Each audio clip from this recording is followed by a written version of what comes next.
नमस्कार विद्यार्थियों, मैं संजय रोयल स्वागत करता हूं इन स्पेशल ई लर्निंग क्लासेस में आपका।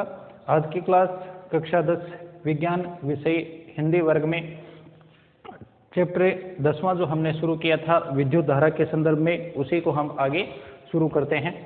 इसमें हमने पिछली क्लास में पढ़ा था कि विद्युत धारा क्या होती है। इसको एक बार फिर से देख लेते हैं।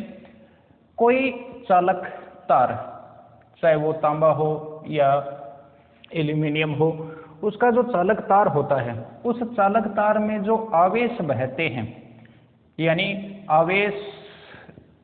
आवेशित कण, चाहे वो धनावेशित हो चाहे ऋणावेशित हो, हालांकि ऋणावेशित कण बहते हैं, तो आवेश जो बहते हैं वो इकाई समय में कितने आवेश प्रवाहित होते हैं, उस आवेश प्रवाह की दर को क्या कहते हैं? विद्युत धारा कहते हैं। यानी किसी चालक में आवेश प्रवाह की दर, उसमें प्रवाहित विद्युत धारा कहलाती है। अब इसमें विद्युत धारा जो है उसमें प्रवाह होता है आवेशों का, यानी आवेश एक बिंदु से दूसरे बिंदु की ओर उसमें प्रवाहित होते हैं। अब किसी भी चालक तार में ये आवेश क्यों प्रवाहित होते हैं या एक बिंदु से दूसरे बिंदु की ओर ये क्यों बहते हैं, इसको समझने के लिए हमें एक दूसरी राशि जो है उसको समझना पड़ेगा, जिसको हम कहते हैं विभव और विभवांतर। तो पहले हम देखते हैं विभव के बारे में। विभव किसे कहते हैं, इसको परिभाषित करने के लिए एक पारंपरिक पद्धति जो है वो अपनाई गई है। मान लेते हैं हम किसी अनंत स्थान पर एक धनावेशित कण है या एक धनावेश यानी इकाई धनावेश है।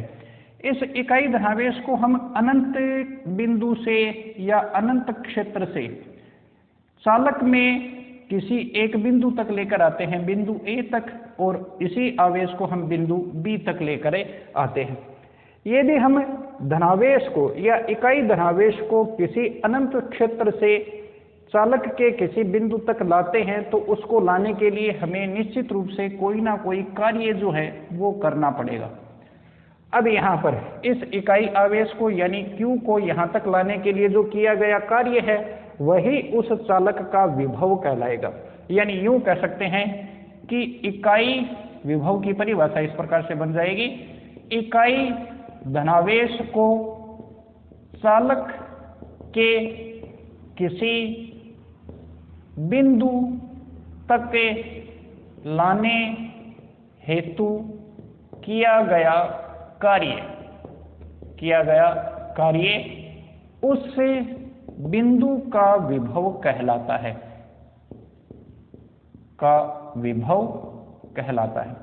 अब यदि मान लेते हैं हम इस इकाई धनावेश को या Q धनावेश को हमें ए बिंदु तक लेकर आते हैं, तो जो भी किया गया कार्य है वो हो गया इस बिंदु का विभव यानी VA, और इस बिंदु तक लाने के लिए जो किया गया कार्य है वो हो गया इस B बिंदु का विभव यानी VB।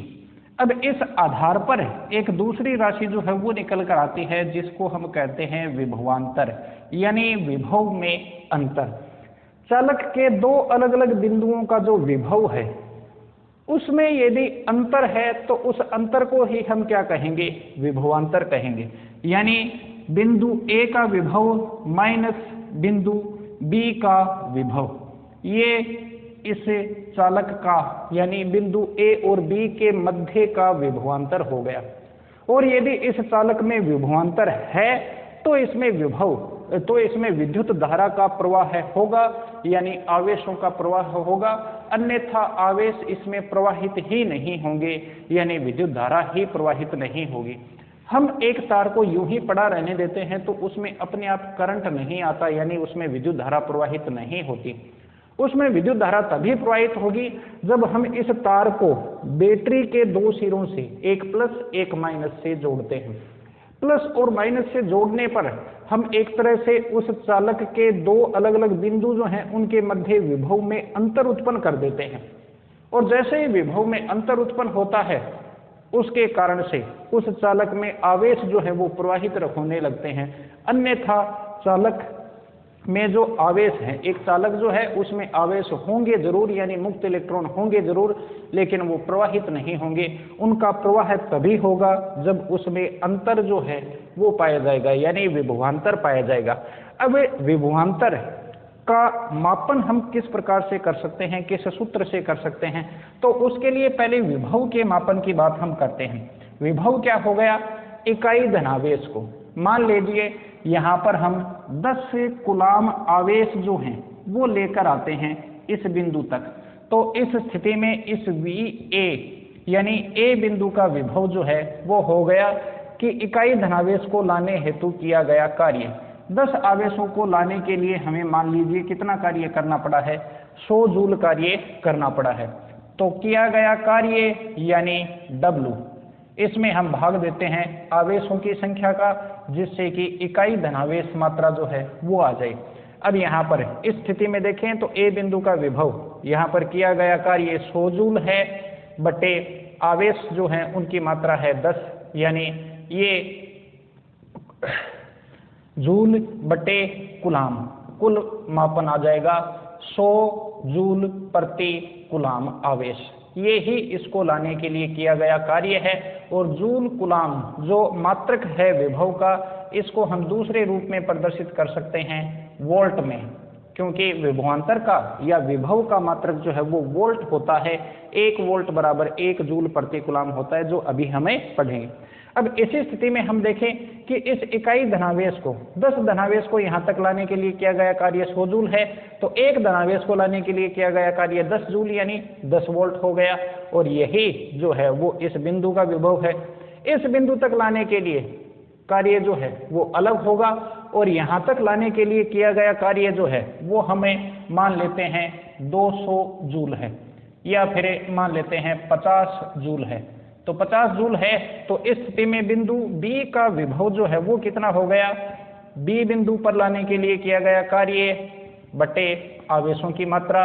50 जूल ये कार्य है और आवेशों की संख्या है 10 कूलाम, तो इस स्थिति में एक आवेश को लाने के लिए किया गया कार्य हो गया 5 जूल प्रति कूलाम, या कह सकते हैं 5 वोल्ट।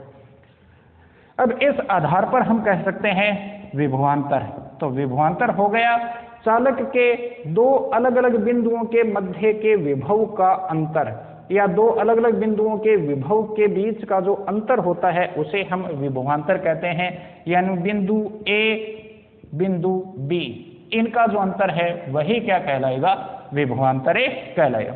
अब इस स्थिति में इसे परिभाषित करने के लिए एक दूसरे तरीके से इसे परिभाषित किया जाता है। इसी आधार पर जैसे इसे परिभाषित किया जाए तो उस स्थिति में यह हो जाएगा कि यहाँ पर ये मान लें आवेश जो है वो अनंत क्षेत्र पर नहीं है, ये आवेश जो है वो चालक के बिंदु A पर है, और इन आवेशों की मात्रा है कितनी, मान लिया आवेशों की मात्रा है 10 कूलाम। 10 कूलाम आवेशों को यहाँ से यहाँ तक लाने के लिए जो किया गया कार्य है वो हो जाएगा इसे 2 बिंदुओं के बीच का विभवांतर। यानी हम ये कह सकते हैं, यदि हम इसको इकाई माने तो 1 कूलाम आवेश को लाने के लिए जो भी कार्य करना पड़ता है वही कार्य इन दोनों बिंदुओं के मध्य का विभवांतर होगा। तो इस स्थिति में हम कह सकते हैं, इसकी परिभाषा इस प्रकार से हो जाएगी कि इकाई धनावेश को चालक के किसी एक बिंदु, जिसमें हमने इसको A माना है, एक बिंदु से दूसरे बिंदु जिसमें हमने दूसरा बिंदु B माना है, वहां तक लाने हेतु किया गया कार्य दोनों बिंदुओं के मध्य का विभवांतर है। तो विभवांतर इन दोनों बिंदुओं के मध्य का विभवांतर यानी VA माइनस VB जो है वही क्या हो गया, विभवांतर। अब इस आधार पर यदि हम देखें तो इसकी सूत्र जो है वो इस प्रकार से बन जाएगा, विभवांतर A और B बिंदुओं के मध्य का विभवांतर यानी VA माइनस VB जो है वो क्या है, यहाँ तक लाने हेतु किया गया कार्य, बिंदु A से B बिंदु तक लाने हेतु किया गया कार्य, और किसको लाने हेतु, इकाई धनावेश को यानी Q धनावेश को लाने हेतु किया गया कार्य। तो VA माइनस VB बराबर W बटे Q। तो विभवांतर का मात्रक जो है वो भी, ये विभवांतर का सूत्र जो है वो भी विभव के अनुसार ही होगा। बस 2 बिंदुओं के मध्य का जो विभव है उसी का अंतर है वही क्या है, विभवांतर कहलाता है। तो इसमें आप विभव की परिभाषा चाहे रहने दें, विभवांतर की परिभाषा जो है उसको ध्यान में रख लें। सीधा सा है, एक धनावेश, एकांक धनावेश, इकाई धनावेश एक ही बात होती है। इकाई धनावेश को एक बिंदु से दूसरे बिंदु तक लाने हेतु किया गया कार्य चालक के उन दोनों बिंदुओं के मध्य का विभवांतर कहलाता है। और इसका सूत्र हो जाता है विभवांतर VA माइनस VB बराबर होगा W/Q, यानी किया गया कार्य बटे आवेश। अब इसके बाद में इसके मात्रक की हम बात करते हैं, विभवांतर का मात्रक। तो विभवांतर VA माइनस VB ये निर्भर कर रहा है किस पर, किया गया कार्य किसके लिए, इकाई धनावेश को लाने हेतु। तो कार्य बटे आवेश, कार्य का मात्रक होता है जूल और आवेश जो है उसका मात्रक होता है कूलाम। तो इस आधार पर यदि हम देखें तो इसका मात्रक, विभवांतर का मात्रक जो है वो हो गया जूल प्रति कूलाम, या फिर इसी को कहते हैं वोल्ट। तो विभवांतर का मात्रक जो है वो वोल्ट होता है। ये चीज जो है वो आप ध्यान में रख लें। अब इसके बाद में हमें बात करते हैं 1 वोल्ट की। 1 वोल्ट क्या होगा, वोल्ट को भी हम V से ही प्रदर्शित करेंगे, विभवांतर या विभव को भी हम V से प्रदर्शित करते हैं, और इसका मात्रक वोल्ट जो है उसको भी V से प्रदर्शित करते हैं। तो वोल्ट बराबर है जूल बटे कूलाम। अब यहाँ पर इन दोनों बिंदुओं के मध्य का विभवांतर जो है वो 1 वोल्ट कब होगा, वही 1 वोल्ट की परिभाषा हो जाएगी। अब ये 1 वोल्ट कब होगा, सीधी सी बात है, जब हम इस राशि को यानी किए गए कार्य को 1 मान लें और इसको लाने हेतु ये किया गया कार्य जो इकाई धनावेश को लाने के लिए किए, 1 कूलाम धनावेश को लाने के लिए किया गया कार्य 1 जूल है। तो इस स्थिति में इन दोनों बिंदुओं के मध्य का विभवांतर जो है वो भी क्या हो जाएगा, 1 वोल्ट हो जाएगा।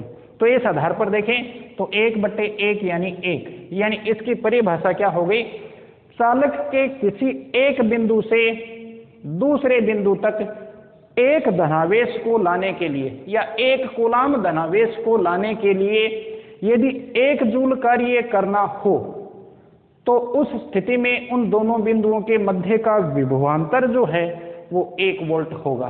परिभाषा सीधे से इसके अनुसार बना लें, यदि किसी चालक के एक बिंदु से दूसरे बिंदु तक एक धनावेश, 1 कूलाम धनावेश को लाने के लिए 1 जूल कार्य करना हो तो उन दोनों बिंदुओं के मध्य का विभवांतर जो है वो 1 वोल्ट होगा। जैसे इसके ऊपर आधारित आंकिक प्रश्न जो हैं वो पूछे जाते हैं तो उनकी हमें बात करते हैं। जैसे कि अपने बुक में एक क्वेश्चन जो है वो दिया गया है कि एक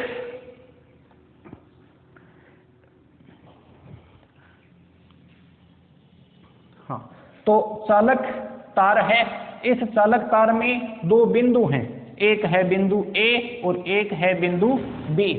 तो चालक के इन दोनों बिंदुओं के मध्य यदि हमें आवेशों को प्रवाहित करना पड़ रहा है और ये आवेश हम प्रवाहित जो कर रहे हैं वो हैं 3 कूलाम। 3 कूलाम आवेश को प्रवाहित करने के लिए किया गया कार्य जो है वो कितना होगा यदि इन दोनों बिंदुओं के मध्य का विभवांतर जो है वो 10 वोल्ट हो। तो इस आधार पर हम ये कह सकते हैं कि VA माइनस VB ये दे रखा है कितना, 10 वोल्ट। W हमें यानी कार्य हमें ज्ञात करना है। सूत्र अप्लाई करें यहाँ पर, VA माइनस ये सूत्र लागू हो जाएगा, VA माइनस VB बराबर किया गया कार्य बटे आवेशों की मात्रा। अब हमें ज्ञात ये करना है तो इसके अनुसार हम इसको कन्वर्ट कर लेते हैं सूत्र को, और सूत्र हो जाएगा W बराबर VA माइनस VB गुणा Q। तो VA माइनस VB और ये राशि इस तरफ आएगी तो नीचे इस तरफ यदि बटे में है तो इस तरफ गुणा में हो जाएगी यानी Q। W बराबर VA माइनस VB दे रखा है 10 वोल्ट गुणा आवेश की मात्रा दे रखी है 3 कूलाम, तो किया गया कार्य जो है वो हो जाएगा 10 गुणा 3 यानी 30 जूल कार्य करना पड़ेगा। तो इस आधार पर ये जो एक मुख्य सूत्र यहाँ पर निकल कर आया है, इसको थोड़ा सा ध्यान में रखोगे और उस पर आधारित जो प्रश्न वगैरह पूछे जाते हैं वो ध्यान में रह जाए। तो विभवांतर क्या हुआ, विभवांतर ज्ञात करने का सूत्र क्या है, विभवांतर का मात्रक क्या है, वोल्ट, और 1 वोल्ट का मतलब होता है 1 जूल बटे 1 कूलाम। 1 कूलाम आवेश को बिंदु ए से बी तक प्रवाहित करने के लिए यदि किया गया कार्य 1 जूल है तो उन दोनों बिंदुओं के मध्य का विभवांतर जो है वो भी 1 वोल्ट माना जाएगा। इसके बाद में एक और चीज जो है वो ध्यान में रखनी है, वो है विभवांतर का मापन कैसे करते हैं। तो विभवांतर का मापन करने के लिए जैसे हमने पढ़ा था विद्युत धारा का मापन करने के लिए अमीटर काम में लेते हैं, वैसे ही विभवांतर का मापन करने के लिए एक मीटर काम में लेते हैं जिसको कहा जाता है वोल्ट मीटर। कई बार फिटिंग वगैरह या घर पे सर्किट वगैरह बने हुए होते हैं, वहां पर ऐसा एक मीटर लगा होता है जिसमें नीचे V लिखा हुआ होता है, वो वोल्टेज को शो करता है या विभवांतर को दर्शाता है, और यहाँ पर पाठ्यांक आता है। तो ये जो मीटर है वो क्या होता है, वोल्ट मीटर, और इसका संयोजन हम करते हैं समांतर क्रम में।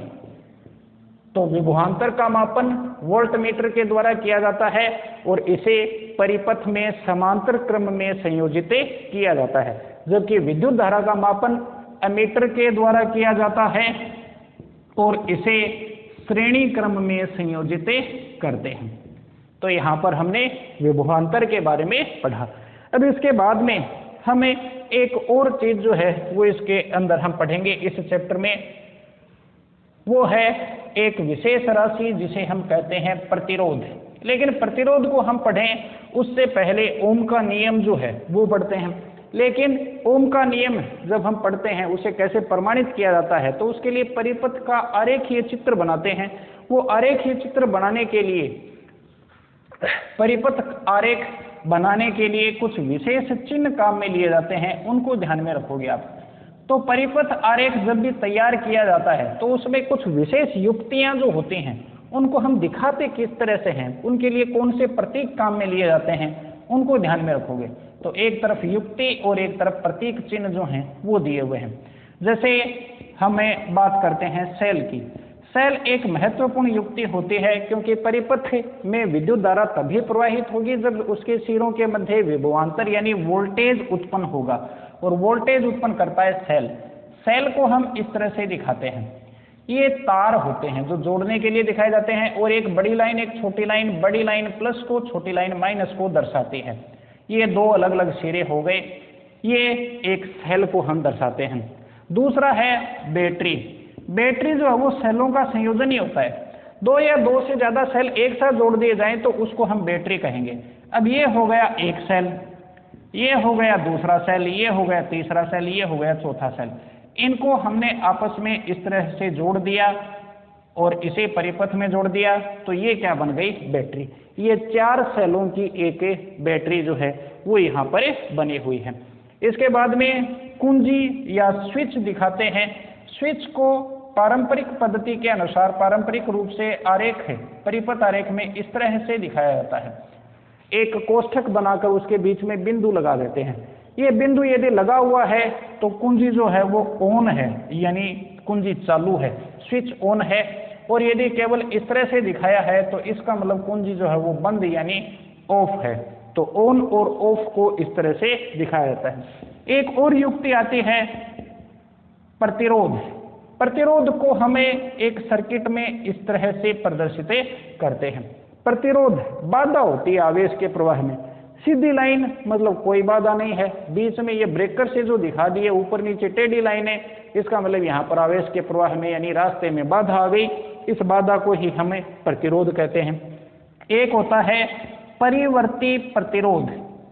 आवश्यकता के अनुसार हम प्रतिरोध को कम ज्यादा कर सकते हैं, उसके लिए परिवर्ती प्रतिरोध नामक एक युक्ति जो है वो काम में ली जाती है, जिसे धारा नियंत्रक भी कहते हैं। क्योंकि प्रतिरोध कम या ज्यादा होने पर धारा पर प्रभाव पड़ता है, इसलिए धारा को हम नियंत्रित करने के लिए युक्ति अपनाते हैं। तो इसे हम दर्शाते हैं इस तरह से। ये तो है एक निश्चित प्रतिरोध, यहाँ पर एक तीर का निशान लगाकर इस तरह से जोड़ दिया, ये हो गया परिवर्ती प्रतिरोध। अब यहाँ पर है तो इसका मतलब इतना प्रतिरोध काम कर रहा है, इसको हम सरका कर यहाँ ले आते हैं तो इसका मतलब प्रतिरोध जो है वो ज्यादा हो गया, और इसको सरका कर यदि हम यहाँ ले आते हैं तो इसका मतलब विद्युत धारा सीधी यहीं से बह जाएगी, यानी प्रतिरोध कम हो गया। तो प्रतिरोध को कम ज्यादा करने के लिए जो युक्ति काम में ली जाती है वो परिवर्ती प्रतिरोध कहलाती है। इसके अलावा दो और प्रतीक या दो और युक्तियां हैं। एक है एमीटर, जिसके द्वारा मापन किया जाता है विद्युत धारा का, इसको हम इस तरह से प्रदर्शित करते हैं, ये जोड़कर ए लिख दिया, इसका मतलब यहाँ पर ये एमीटर है। और दूसरा जो वोल्टेज को मापने के लिए या विभवांतर को मापने के लिए काम में आता है वो है वोल्ट मीटर।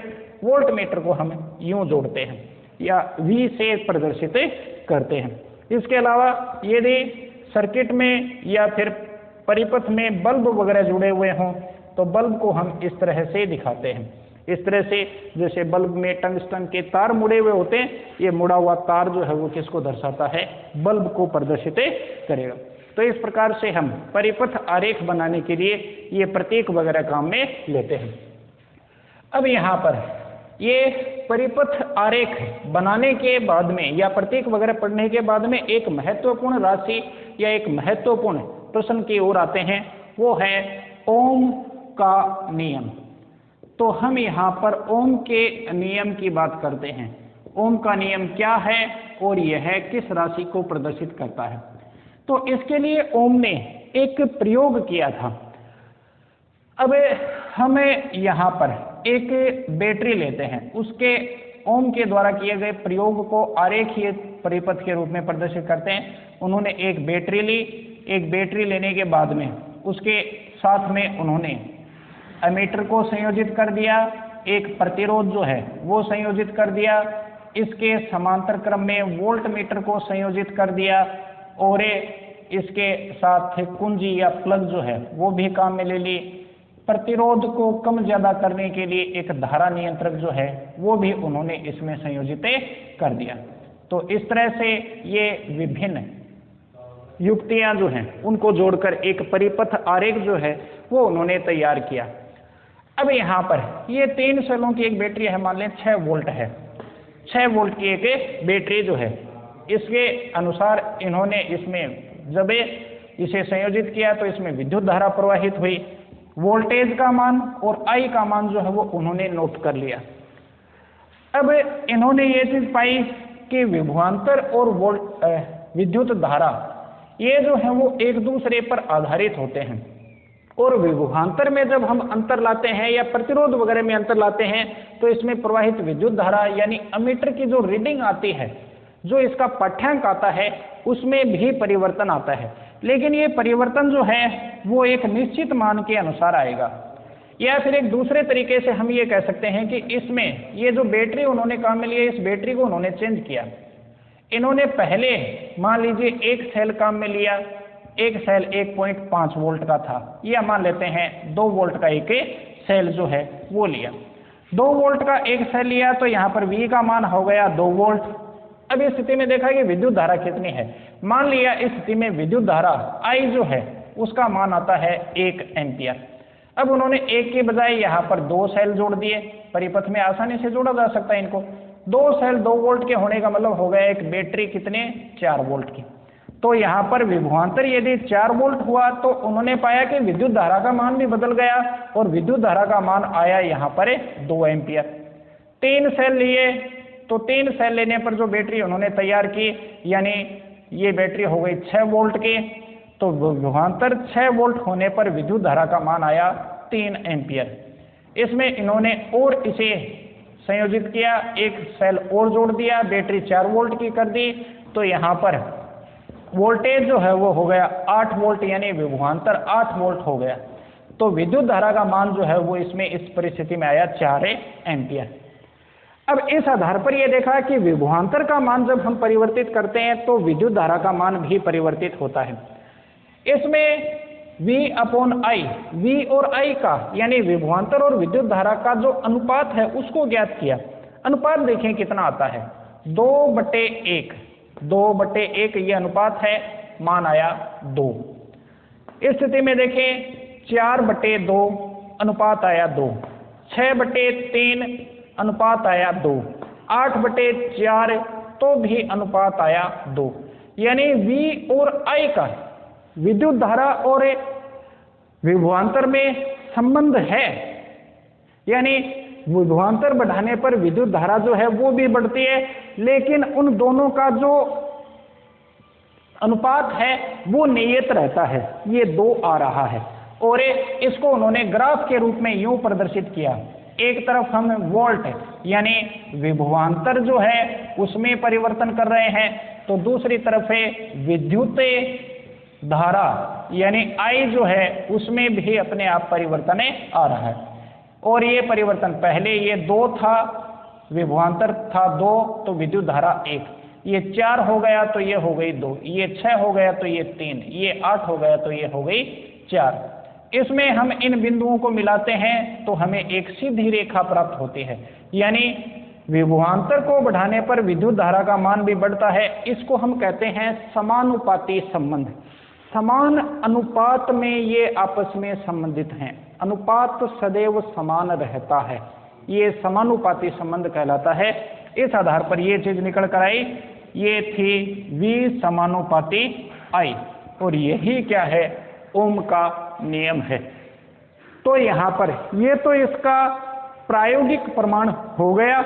बाकी ओम का नियम है क्या, इसकी परिभाषा बनाएं तो ये कह सकते हैं किसी चालक में प्रवाहित विद्युत धारा का मान या किसी परिपथ में प्रवाहित विद्युत धारा का मान उस परिपथ के सिरों के मध्य, ये 2 सिरे हैं, ये प्लस ये माइनस, उस परिपथ के सिरों के मध्य उत्पन्न विभवांतर के समानुपाती होता है।